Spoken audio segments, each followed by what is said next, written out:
If the word mutual fund still confuses you, then please check out this video, what is a mutual fund, before watching this video ahead. तो चलिए let's now understand 5 major things that you should know about a mutual fund.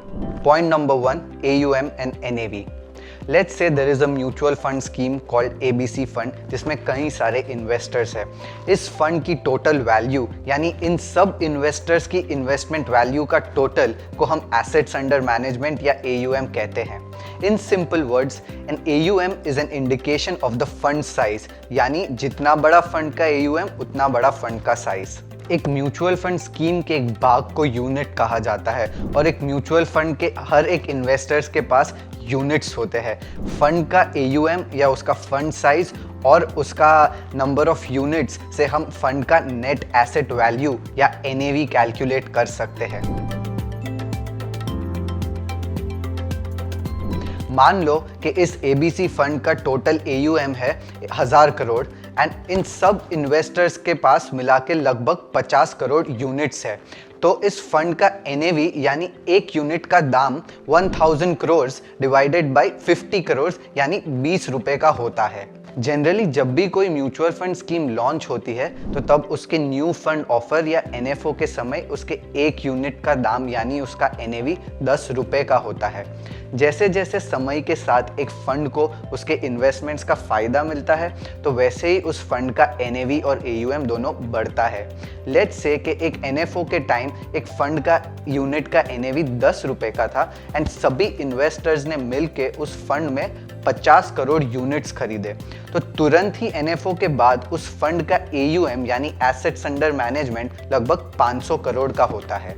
Let's say कि इस 500 करोड़ को fund ने invest करके एक साल में 10% का फ़ायदा हुआ एंड इस दौरान ना ही कोई इन्वेस्टर ने यूनिट्स बेचे और ना ही कोई नए इन्वेस्टर्स ने नए यूनिट्स खरीदे. तो अब इस फंड का AUM सिर्फ 500 करोड़ नहीं है क्योंकि उसमें वो 10% भी जुड़ जाता है और अब वो 500 से 550 करोड़ हो गया. एंड क्योंकि total number of units 50 crore के 50 करोड़ ही रहे तो अब इस यूनिट का दाम यानी उसका NAV 550 crore divided by 50 crore यानी 11 रुपए का हो जाता है. तो इस इन्वेस्टमेंट के हुए फायदे से फंड का NAV और AUM दोनों बढ़ गया. अब मान लो इस समय नए इन्वेस्टर्स को इस फंड में 50 करोड़ यूनिट्स और खरीदने हैं तो इन 50 करोड़ यूनिट्स को खरीदने के लिए उन सबको इस फंड में 550 करोड़ रुपए इन्वेस्ट करने होंगे क्योंकि हर एक यूनिट का प्राइस यानी उसका NAV अभी 11 रुपए का है.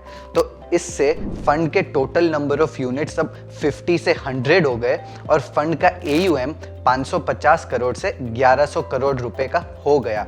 तो इससे हमें यह पता चलता है कि नए इन्वेस्टर्स के आने से NAV में कोई भी अंतर नहीं आया लेकिन फिर भी उस फंड का AUM बढ़ गया. Point number 2, diversification. Let's say you have to transport containers from Mumbai to Kanyakumari via a ship. You have two options. You can send all the containers in one ship or you can distribute your delivery between various ships. Let's say अगर पहले case में कोई भी खराबी की वजह से आपकी शिप डीले हो जाती है तो आपके कंटेनर्स की डिलीवरी भी डीले हो जाएगी. लेकिन अगर like in the second case आप अपनी डिलीवरी को डाइवर्सिफाई करते हो तो अगर आपकी एक शिप डीले भी हो जाए फिर भी आपके सारे दूसरे डिलीवरी समय पर पहुंच जाएंगे और इससे आपका रिस्क काफ़ी हद तक कम हो जाएगा. इसी तरह से म्यूचुअल फंड पोर्टफोलियोज काफ़ी डाइवर्सिफाइड होते हैं. एक म्यूचुअल फंड के पोर्टफोलियो में कई सारे इन्वेस्टमेंट्स होते हैं जैसे एक इक्विटी फंड कहीं इक्विटी स्टॉक्स, एक डेट फंड कहीं डेट सिक्योरिटीज़ और एक हाइब्रिड फंड कहीं इक्विटी स्टॉक्स और डेट सिक्योरिटीज़ के मिक्स में इन्वेस्ट करके अपने पोर्टफोलियो को डाइवर्सिफाई करते हैं. इसके अलावा कई म्यूचुअल फंड्स गोल्ड में भी इन्वेस्ट करते हैं. तो आप अपने रिस्क टॉलरेंस के हिसाब से जैसा डाइवर्सिफिकेशन चाहो वैसा म्यूचुअल फंड से पा सकते हो. Point number 3, liquidity and tax benefits. Let's say you just bought a flat for 20 lakh rupees and मान लो कि कुछ महीने बाद you need 2 लाख रुपीज़. तो अब आप इस फ्लैट का एक टुकड़ा तो नहीं बेच सकते, राइट? एंड अगर आपको पूरा फ्लैट भी बेचना हो तो इट isn't that easy. चाहे आप एक एजेंट को अपॉइंट करो या आप बायर को खुद ढूंढो, काफ़ी समय तो लगता ही है और क्या दाम पे आप अपने फ्लैट को बेचोगे इसका भी कोई स्टैंडर्डाइज सिस्टम नहीं है. On the other hand, let's say you invested those same 20 lakh rupees in a mutual fund scheme. तो अब आपके पास ज़रूरत के वो 2 लाख रुपए ही नहीं, लेकिन पूरे के पूरे 20 लाख रुपए आपको जब चाहे तब आसानी से मिल सकते हैं. And guess what, that too regulations के हिसाब से कैलकुलेट हुए NAV पे. But there are a few funds जिसमें you can not exit any time you want to, जैसे कि इक्विटी लिंक्ड सेविंग स्कीम्स या ELSS फंड्स. इन फंड में जब आप इन्वेस्ट करते हो तब आपका पैसा 3 साल तक लॉक इन हो जाता है, यानी यू कैन नॉट एग्जिट और liquidate your money until 3 years from your date of investment. And why should I even invest in such funds? क्योंकि इन फंड्स में इन्वेस्ट करने से आपको टैक्स की बचत होती है under the section 80C of the income tax act of India. और हाँ, ये मत भूलना, in general he mutual funds are quite tax efficient as compared to many other investment avenues. Point number 4, growth versus IDCW and SWP. Whether you're looking to grow your wealth over the long term or do you require regular cash flows, mutual funds आपको दोनों ही option देते हैं. Generally एक mutual fund scheme में 2 option होते हैं, growth और IDCW. एक ग्रोथ ऑप्शन वो होता है जिसमें फंड्स के प्रॉफिट्स उसी फंड में री इन्वेस्ट होते हैं और जिससे फंड का NAV या नेट एसेट वैल्यू बढ़ता है और इसके साथ साथ म्यूचुअल फंड इन्वेस्टर्स का वेल्थ भी क्रिएट होता है. तो if you are someone who is not looking for regular income, then investing for a long time in a growth option can help you create your wealth over the long term. On the other hand, an income distribution cum withdrawal या IDCW option ऐसा option है जिसमें एक mutual fund अपने profits को periodically उनके investors को distribute करता है in the form of dividends. और जब भी ऐसा होता है तो फंड का NAV भी ड्रॉप होता है. और इतना ही नहीं, इन डिस्ट्रीब्यूशन पे इन्वेस्टर को टैक्स भी चुकाना पड़ता है. कोई म्यूचुअल फंड्स उनके प्रॉफिट्स को एक फिक्स समय यानी हर महीने या हर क्वार्टर को डिस्ट्रीब्यूट करते हैं, वाइल कोई mutual funds without having a specific time जब प्रॉफिट्स बनाए तब उनके इन्वेस्टर्स को डिस्ट्रीब्यूट करते हैं. एंड क्योंकि आपके पास यानी एक म्यूचुअल फंड इन्वेस्टर के पास इन डिस्ट्रीब्यूशन पे कोई भी कंट्रोल नहीं है, तो एक IDCW ऑप्शन इसी कारण आपके फिक्स्ड कैश फ्लो रिक्वायरमेंट्स के लिए उतना सूटेबल नहीं है. And instead of an IDCW option, a systematic withdrawal plan यानी कि एक SWP आपकी ये फिक्स्ड कैश फ्लो रिक्वायरमेंट्स को पूरा कर सकता है. और इतना ही नहीं, एक IDCW ऑप्शन के मुकाबले एक SWP काफ़ी टैक्स एफिशिएंट भी है. Point number 5, lump sum versus SIP and STP. Do you know you can invest as little as 500 rupees in a mutual fund scheme?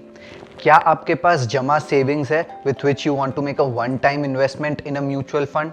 Or do you want to invest a part of your salary every month in a mutual fund scheme? Well, whatever your choice, mutual funds have got you covered again. तो अगर आपके पास already जमा savings है जो आप mutual funds में invest करना चाहते हैं, एंड जब आप ये पूरे सेविंग्स को एक ही समय इन्वेस्ट करते हैं, एंड इसी इन्वेस्टमेंट के तरीके को एक लमसम इन्वेस्टमेंट कहा जाता है. पर कई बार ऐसा भी होता है कि आपको आपका ये सेविंग्स एक इक्विटी फंड में इन्वेस्ट करना हो, लेकिन इस मार्केट के उतार चढ़ाव को देखते हुए आपको मार्केट टाइमिंग की चिंता होती है. तो ऐसे सिचुएशन में एक सिस्टमैटिक ट्रांसफ़र प्लान या STP आपके काम आ सकता है. एक STP के थ्रू आप अपने ये सेविंग्स एक लो रिस्क फंड या जैसे कि एक लिक्विड फंड में निवेश कर सकते हो और उससे हर महीने एक स्पेसिफाइड अमाउंट आपके इक्विटी फंड में ट्रांसफ़र कर सकते हो. और ऐसा करने से आपका मार्केट टाइमिंग का रिस्क भी काफ़ी कम हो जाता है. बट वॉट इफ आपके पास कोई जमा सेविंग्स नहीं है, तो क्या आप म्यूचुअल फंड में इन्वेस्ट नहीं कर सकते? ऐसा बिल्कुल भी नहीं है.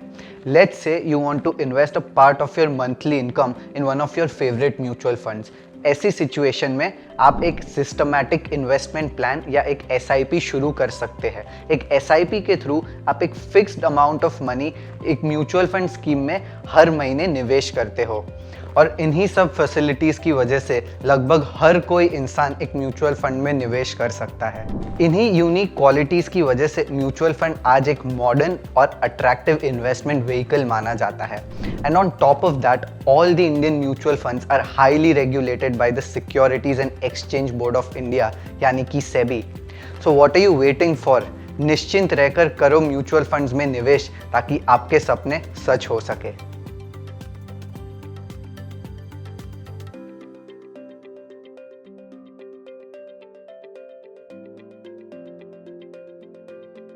Mutual fund investments are subject to market risks. Read all scheme related documents carefully.